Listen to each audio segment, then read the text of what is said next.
Good morning. This is Richard with Mostly Mopar, and today this is my it's a 2003 Ram 3500 crew cab.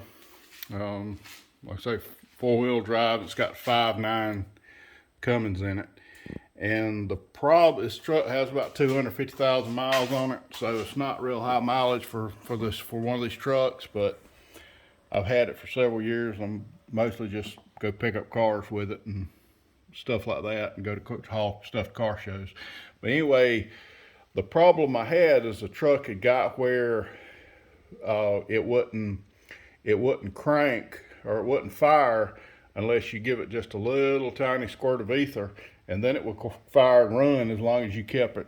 As long as you kept it running, it worked fine. And as long as it was warm, it would crank pretty easy, sometimes without the ether. But anyway, it finally got where it wouldn't crank at all, even with ether. One day I come home, it run fine while I parked it, but it wouldn't crank back up. You spray ether, it run as long as it had ether in it, then it would quit. So what I did is I started checking some things. This, like I said, it's got 250,000 miles on it, so these are easy and fairly inexpensive things to change. So I went ahead, because of the mileage on them, I went ahead and changed the fuel shutoff solenoid. I went ahead and changed the pressure sensor, and I changed this bypass. So when I changed all three of those, then the truck went back to where it would crank and run, and then it would run fine as long as, whenever you cranked it on ether. But then if you shut it off, even for just a minute or two, it wouldn't crank back up without ether. It'd spin fine, but wouldn't crank. So at that point, the problem is it's not building rail pressure, and it's losing rail pressure real quick when you shut it off. So the high pressure pump is building rail pressure whenever the truck is running, but at starter speed, it's not building enough rail pressure because it's bleeding off somewhere. And the most common place you're going to find it bleeding off at that point is going to be through one of your injectors. So I had no leaks. So what I did is, this is a injector line. The way you test this, unless I don't have any real fancy equipment to test this, but you get an injector line and cut it off and weld the end up. Now when you do this, if the truck cranks, you're going to build a lot of rail pressure here, a lot of pressure on this weld, so don't get your hand under here, kind of stay back out of the way when you're doing this test. But you just take the fuel line off, get yourself some access. It won't hurt to crank it. I wouldn't leave the rag in there while I started it up, but it won't hurt to leave the grid heater and the piping over to the turbo. Leave it off when you crank it. But you plug where the injector comes off the rail, you plug that and get in there and try to crank the truck. And if the truck fires up, then because it has to build up, I believe it's 5,000 psi of pressure before the injectors will fire. So something's wrong with the injector, a crack, or it's hanging open or something.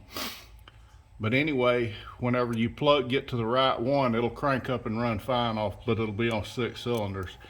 And this is the third time I think I've had this problem with this truck since I bought it. So I started with the first one, and conveniently on mine, it was the first injector that was bad. So whenever when I plug this up and get in there and hit the key, it fires right up and runs fine. So this will be like I said, it's the third time I've had to do an injector like this. But all three times now, because I'm waiting on the injector, supposed to be in tomorrow, so I'll go on and get this front one swapped out.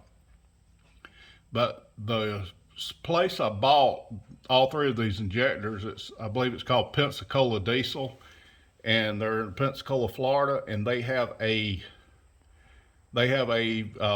reman them.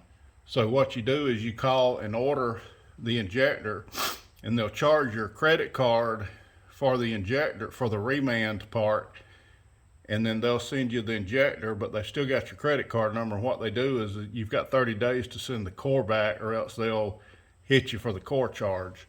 and I've had no problem with them. They've legitimate. I've had no problem with them charging too much or not sending, not crediting my core back. So it's Pensacola Diesel. They've got an eBay store if you need different injectors.